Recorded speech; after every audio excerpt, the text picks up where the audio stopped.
Muy buenos días a todos. Muchas gracias por la invitación y por la presentación, doctor Becerra. Pues voy a continuar. En efecto, esta plática le puse por nombre diagnóstico de la enfermedad de Glasser. Es causada por la bacteria Glasserella parasuis. Sin embargo, en esta ocasión vamos a darle un enfoque molecular. Pues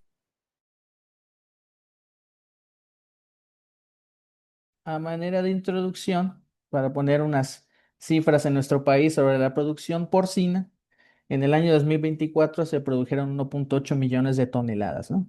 Información actualizada este año todavía se está procesando, pero se espera un aumento en la producción alrededor del 4%.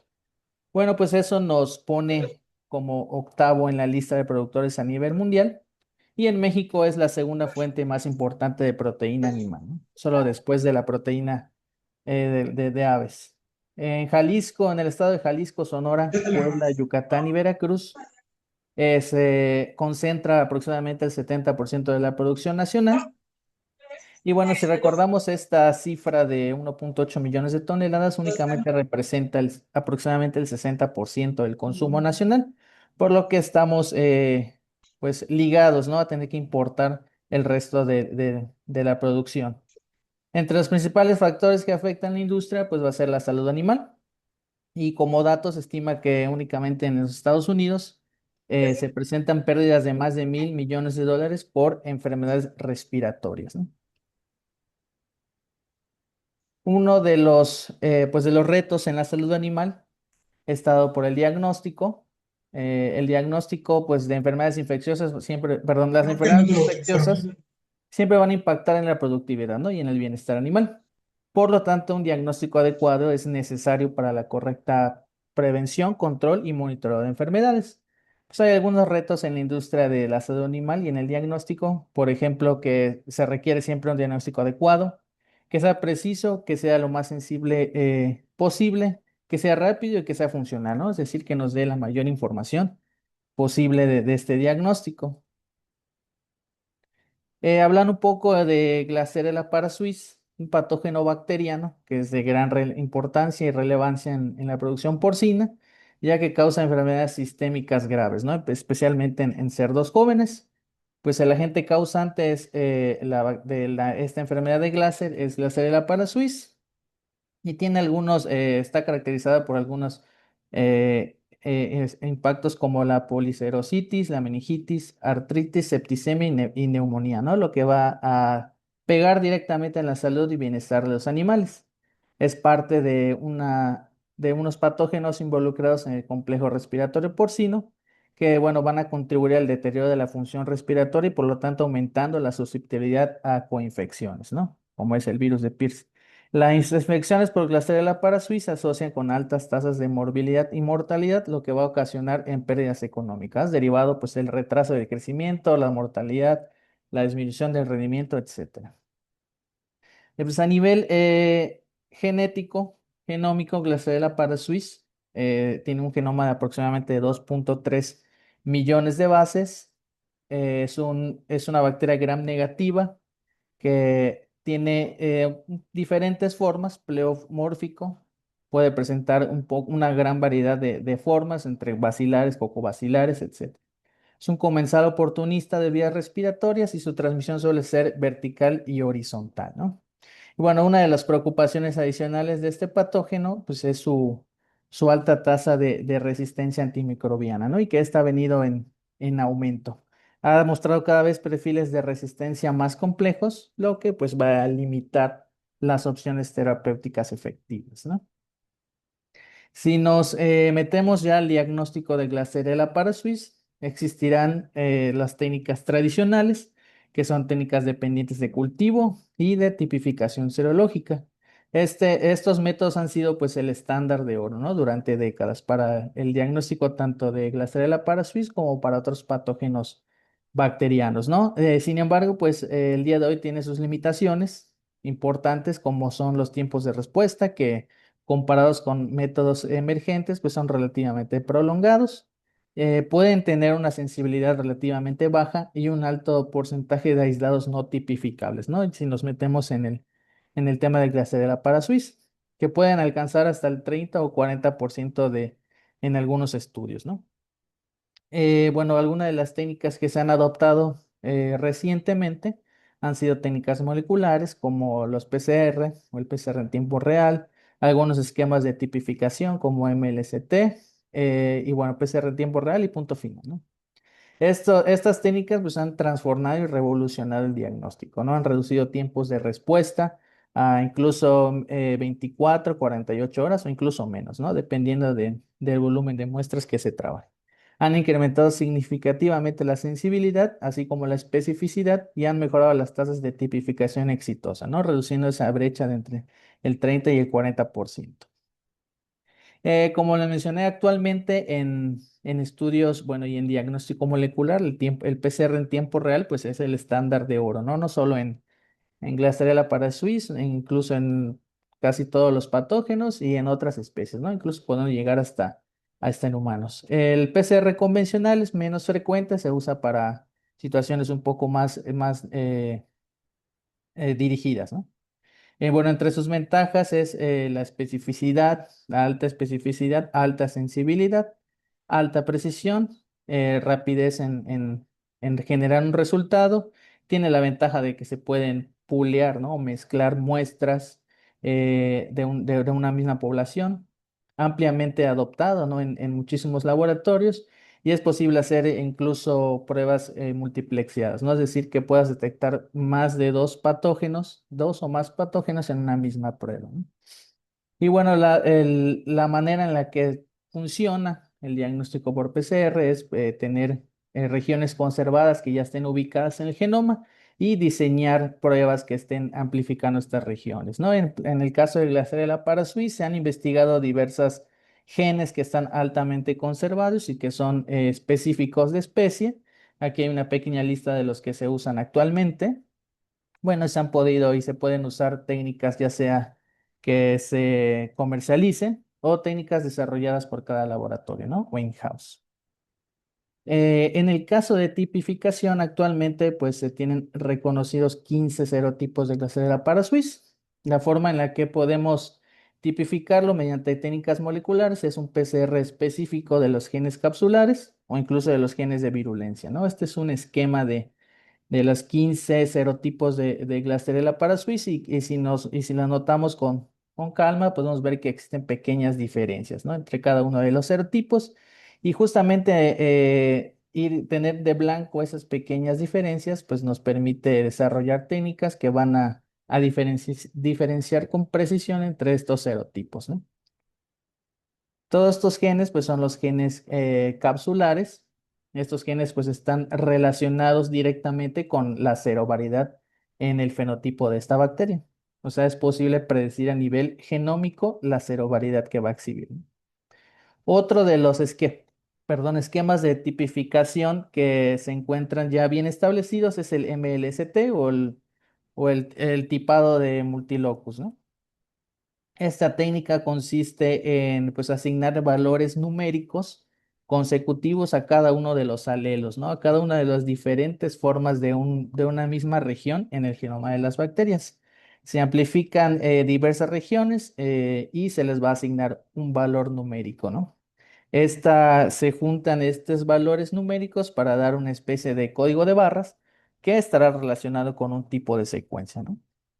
Entonces podemos hacer combinaciones de cada uno de los alelos para obtener todos los perfiles, ¿no? Actualmente, hablando de Glastarella parasuis, existen 864 perfiles de MLST diferentes, ¿no? Y bueno, pues el nivel de especificidad pues crece, ¿no? Si lo comparamos con únicamente los 15 serotipos que existe de Glastarella parasuis, van a ver pues muchos serotipos que pueden ser del mismo serotipo, pero no necesariamente estarán relacionados genéticamente, ¿no? En cambio, pues este perfil, este esquema de tipificación, pues viene a solucionar parcialmente esto. Y bueno, otra de las alternativas, perdón, pues es la secuenciación de genoma completa, ¿no? Donde aparte de incluir estos esquemas de tipificación tradicionales, pues podemos sacarle provecho a la información, ¿no? Es decir, tener análisis mucho más refinados o complejos. Bueno, esta es una pequeña imagen, pues un PCR convencional, llamémosle de las genes capsulares o de genes de virulencia, pues nos va a dar un pequeño vistazo, ¿no? De toda la información, que va a ser aproximadamente el 0,05% de toda la información genómica, ¿no? Amplificar diferentes regiones a lo largo del genoma, como lo hace el MLST, nos va a dar un poquito más de información, ¿no? Vamos a poder ver pequeños pantallazos de toda la gran pintura, ¿no? Pero sin embargo, si nos vamos a la secuenciación del genoma completo, pues podemos observar toda la información disponible de estos patógenos, ¿no? Y bueno, esto fue gracias a la adopción y bueno, el surgimiento de nuevas tecnologías de secuenciación, que se le conoce como secuenciación de nueva generación, ¿no? A partir del 2007 surge la secuenciación de segunda generación, que actualmente pues domina el mercado y es la tecnología que está más desarrollada. Es una pequeña comparativa, una gráfica del costo de secuenciación por cada millón de bases y vemos cómo ha decrecido el costo pues, significativamente, ¿no? Al principio del siglo XXI, pues secuenciar un genoma era algo que iba a tener un costo millonario, ¿no? Actualmente, por menos de unos cuantos centavos de dólar se puede secuenciar un millón de bases, ¿no? Obviamente sin considerar pues el análisis de datos y todo esto. Incluso esta tendencia pues rebasa las tendencias que vemos, por ejemplo, en los procesadores, que no es esta línea o en computación, ¿no? Que es esta línea blanca que se conoce como la ley de Moore. Y bueno, esto nos permite pues entrar en nuevas eras o nuevas etapas en la salud animal, sobre todo en el diagnóstico, ¿no? En el estudio de los ácidos nucleicos pues han atravesado en tres etapas. Se le conoce como la era genética, que únicamente estudiamos genes individuales, ¿no? Solo podemos ver de gen en gen. Luego entramos a la era genómica, donde ahora sí tenemos estudios de genoma completo, estudios estructurales, y actualmente, por ejemplo, en salud humana, estamos en la era postgenómica, donde es la integración de diversas ciencias ómicas. Esto quiere decir que ya relacionamos información genómica con información de proteómica, de metabolómica, etcétera, y podemos integrar todo esto para hacer estudios funcionales. Actualmente en la salud animal, pues es más adoptado la era genómica, ¿no? Estamos apenas incursionando en eso.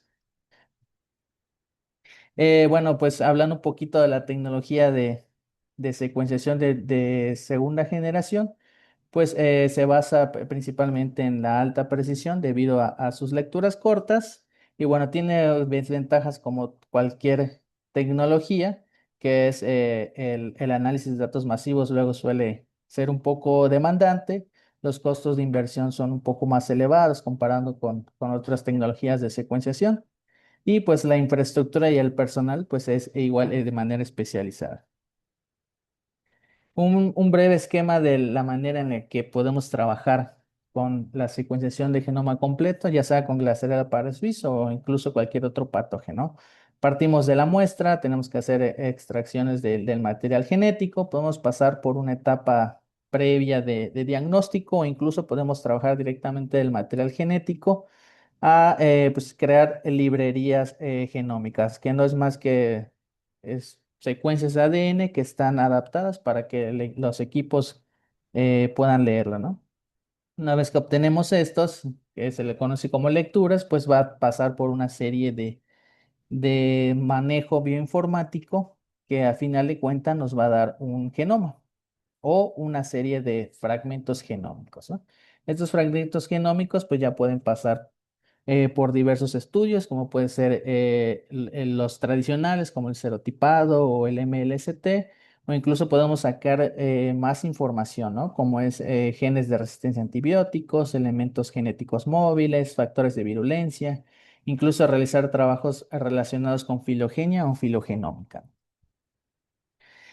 Uno de los, por ejemplo, de los resultados que obtenemos nosotros en este caso, son genomas completos con profundidades aceptables. Incluso podemos predecir genes totalmente como están en la imagen de la derecha. Podemos adaptarnos también a los esquemas tradicionales de tipificación. Estos son los diferentes valores numéricos que se le asigna a segmentos en el genoma. Esto nos da un MLST, que no es más que un esquema de tipificación un poco más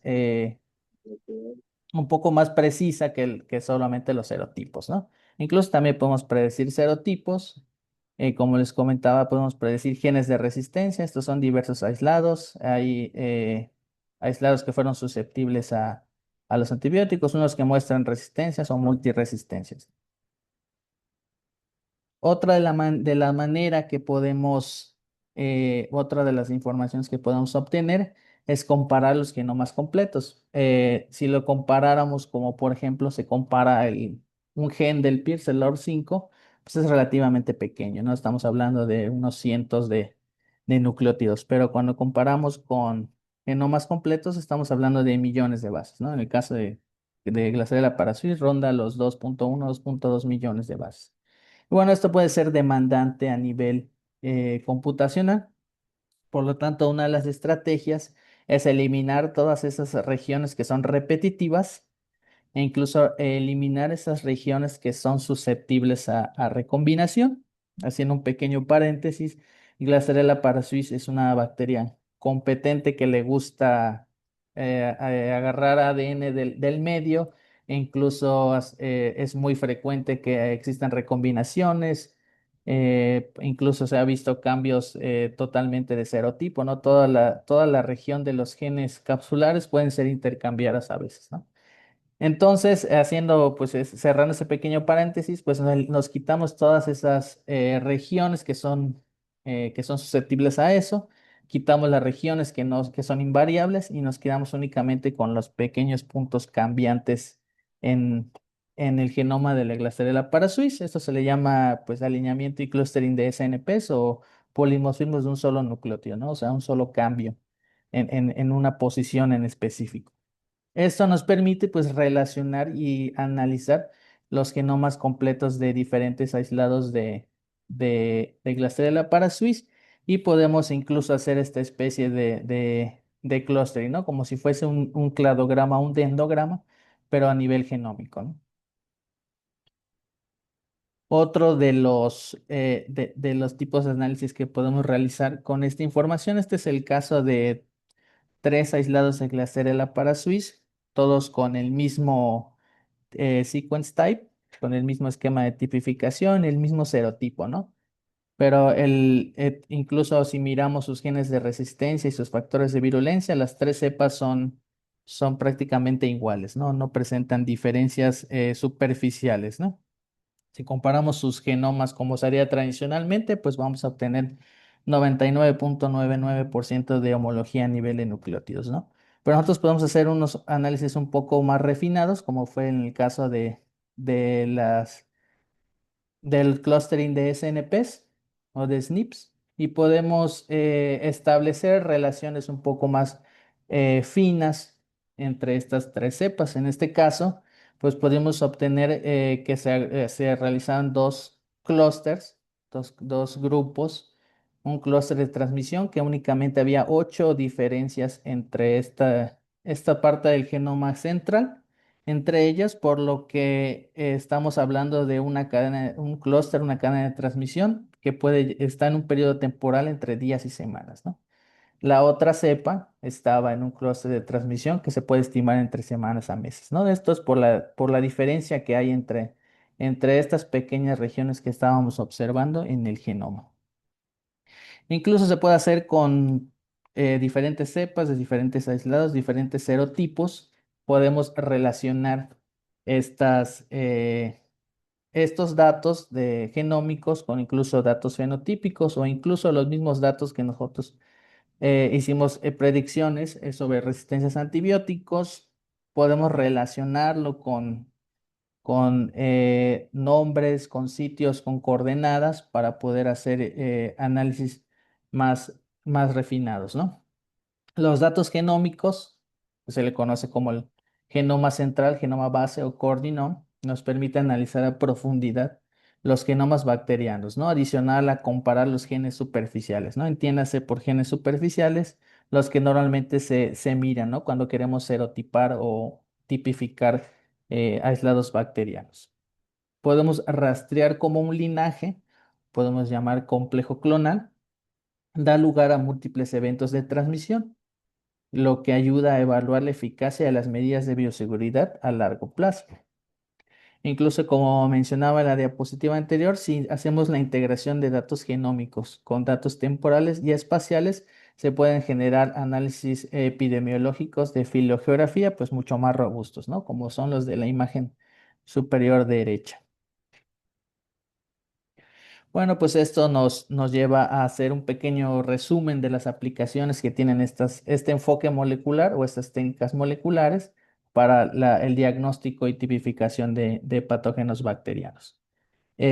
Vamos a obtener una tipificación molecular mucho más precisa que va a superar las limitaciones de la serotipificación tradicional. También es importante mencionar que los métodos tradicionales, pues no es que sean mejores o peores, simplemente tienen otros beneficios y todos los métodos de tipificación y de diagnóstico, pues se van a complementar entre ellos. Permite definir agrupaciones usando datos genómicos y no solo de uno o pocos genes, ¿no? Como era el caso previo. Nos permite una vigilancia epidemiológica de alta resolución. Nos permite rastrear brotes con precisión, ¿no? Incluso cuando los aislados tienen diferentes serotipos. Muchas veces podemos pensar que cepas de un serotipo 5, pongámosle, y un serotipo 2 no van a tener una relación. Sin embargo, como les mencionaba, el Glastonella parisuis tiende a ser muy propensa a las recombinaciones en su genoma, ¿no? Por lo que posiblemente si hacemos de lado esos datos que pueden estar, digamos, interfiriendo y nos fijamos en datos importantes de su genoma, podemos incluso tener relaciones, ¿no? Entre cepas de diferentes serotipos y que hayan tenido un ancestro común bastante reciente. Nos permite identificar linajes dominantes en una región o incluso en las granjas de un solo productor, ¿no? También nos permite el diseño racional de vacunas. Se pueden seleccionar antígenos conservados del genoma central y no solo lo que normalmente se hace, ¿no? Que son antígenos capsulares. Puede ayudar a evitar fallas por cambio de serotipo, lo que se le puede conocer como escape antigénico. De igual manera nos permite la detección de genes de virulencia y resistencia antimicrobianos, ¿no? Lo que va a mejorar la estrategia de control y prevención. Y bueno, ya para finalizar, nos lleva a unas pequeñas conclusiones. La secuenciación de nueva generación, así como otras técnicas moleculares, nos va a permitir obtener información de genomas completos, es decir, obtener toda la información disponible sobre los patógenos de importancia, ¿no? El viruloma, el resistoma, el moviloma, etcétera, ¿no? O la información que se desee conocer. El realizar análisis genómicos nos proporciona la máxima resolución en información genómica y nos permite diferenciar y rastrear casos, ¿no? Incluso en cepas muy similares, como pudimos ver, que incluso sean del mismo serotipo o la misma serovariedad y el mismo sequence type. La integración de estos datos con datos fenotípicos, clínicos, espaciales, temporales incluso, puede mejorar sustancialmente el análisis de datos, la robustez de las inferencias hechas a partir de todos estos datos integrados, ¿no? Y bueno, pues a futuro, esto es muy personal, a futuro me parece que una de las herramientas que vamos a poder sacarle provecho va a ser la integración de datos ómicos para realizar análisis funcionales mucho más robustos, ¿no? Como lo que ya se practica en otras ramas de la medicina, ¿no? Como la humana. De igual manera, sería muy importante pues establecer bases de datos públicas. Una de las grandes limitantes son los datos para comparar. Muchas veces pues estos datos no son publicados en bases de datos o no incluyen aislados locales, ¿no? Esas bases de datos públicas pues deben realizarse, ¿no? En conjunto con los tres sectores: gobierno, instituciones de investigación y el sector privado, claro.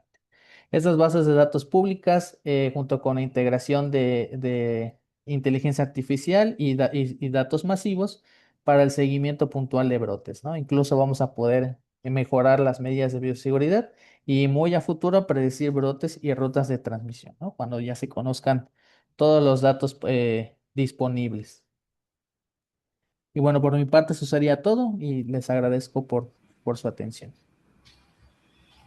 Muy bien, doctor Álvaro, en verdad que, híjole, una información que nos deja mucho de qué seguir pensando hacia lo que viene. Hay que seguir trabajando y la verdad es que esto nos da la oportunidad de ir contrarrestando los efectos de esta bacteria que tanto problema nos causa en granjas.